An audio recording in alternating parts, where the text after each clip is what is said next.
तो आज हम बात करने वाले हैं वेदों की, पर इन्हें सिर्फ पुरानी धूल भरी किताबों की तरह नहीं देखेंगे, बल्कि एक ऐसे जिंदा ब्लूप्रिंट की तरह जिससे आज भी हमारी सोच, हमारी फिलॉसफी अपनी जड़ें खींचती है। तो सबसे बड़ा सवाल पहले, आखिर ये वेद लिखे किसने और कब लिखे गए?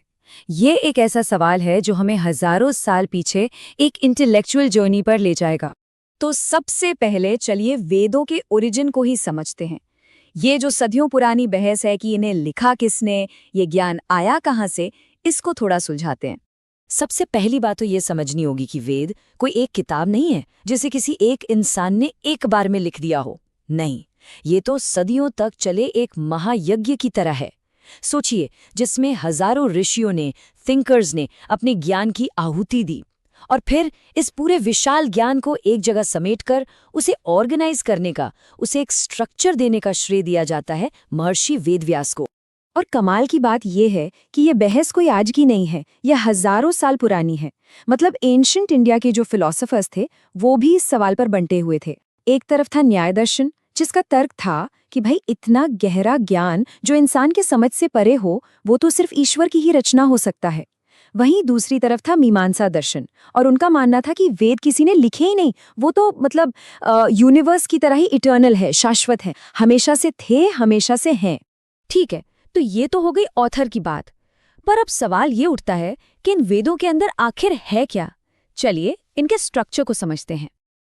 देखिए, हर वेद की बनावट ना एक सफर की तरह है। ये सफर शुरू होता है संहिता से।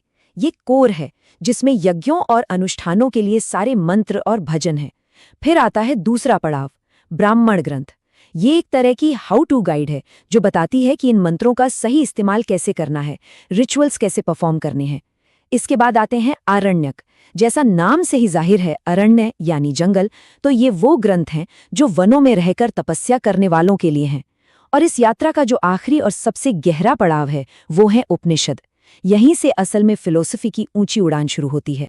हाँ, उपनिषद ये वेदों का अंतिम और कह सकते हैं सार वाला हिस्सा है। इसीलिए इन्हें वेदांत भी कहते हैं। मतलब वेद का अंत या वेदों का निचोड़, अ कल्मिनेशन।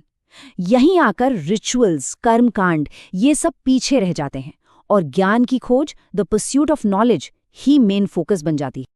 और यहीं पर भारतीय दर्शन के वो सारे बड़े फाउंडेशनल सवाल अपनी क्लियरेस्ट शक्ल लेते हैं।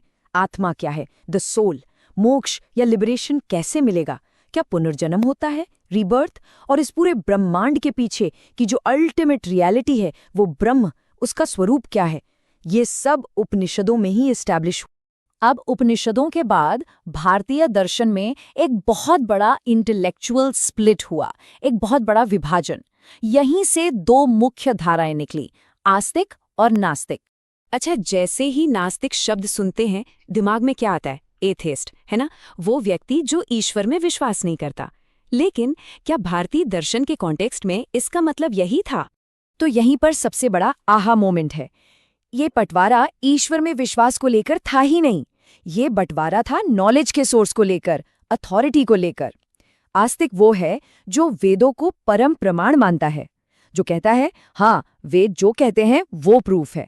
और नास्तिक वो है जो कहता है मैं वेदों के अधिकार को फाइनल अथॉरिटी नहीं मानता, मेरे लिए ज्ञान के और भी सोर्स हो सकते हैं। इस विभाजन को यहाँ और साफ साफ देख सकते हैं। एक तरफ है नास्तिक धाराएं जिन्होंने वैदिक अथॉरिटी को रिजेक्ट किया, जैसे चारवाक, जैन धर्म और बौद्ध धर्म। और दूसरी तरफ है आस्तिक धाराएं जिन्होंने अपनी पूरी विचारधारा का आधार वेदों को बनाया। ये है सांख्य, योग, न्याय, वैशेषिक, मीमांसा और वेदांत। चलिए अब अपना फोकस इन 6 आस्तिक दर्शनों पर लाते हैं, जिन्हें कलेक्टिव रूप से हिंदू दर्शन की नींव कहा जाता है। तो इन 6 आस्तिक स्कूलों को एक साथ कहते हैं षड दर्शन, मतलब सत्य को देखने के 6 अलग अलग नजरिए या 6 पर्सपेक्टिव्स। और सबसे मजेदार बात यह है कि ये अकेले अकेले काम नहीं करते, ये अक्सर दो के जोड़ियों में, इन पेयर्स, काम करते हैं।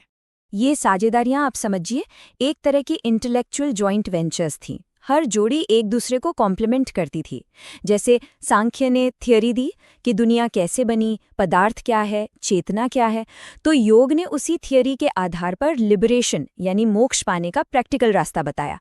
वैसे ही न्याय ने लॉजिक के रूल्स बनाए, तो वैशेषिक ने उन रूल्स दुनिया के कण कण का, एटम्स का एनालिसिस किया, और आखिर में मीमांसा ने वेदों के रिचुअलिस्टिक पार्ट को संभाला, तो वेदांत ने उसके फिलोसॉफिकल पार्ट यानी उपनिषदों को। अब सोचिए, हजारों साल बीत गए, लेकिन इन 6 दर्शनों में से एक दर्शन आज भी दुनिया के लगभग 1 अरब लोगों की स्पिरिचुअल बैकबोन है। भले ही उन्हें इसका पता न हो, पर वो इसी फिलॉसफी के हिसाब से जी रहे हैं। और वो दर्शन है वेदांत। ये बात इस एंशिएंट नॉलेज की रेलेवेंस को दिखाती है। कर्म का सिद्धांत, ये सोचना कि हम सब एक ही परम चेतना, एक ही अल्टीमेट कॉन्शियसनेस का हिस्सा हैं।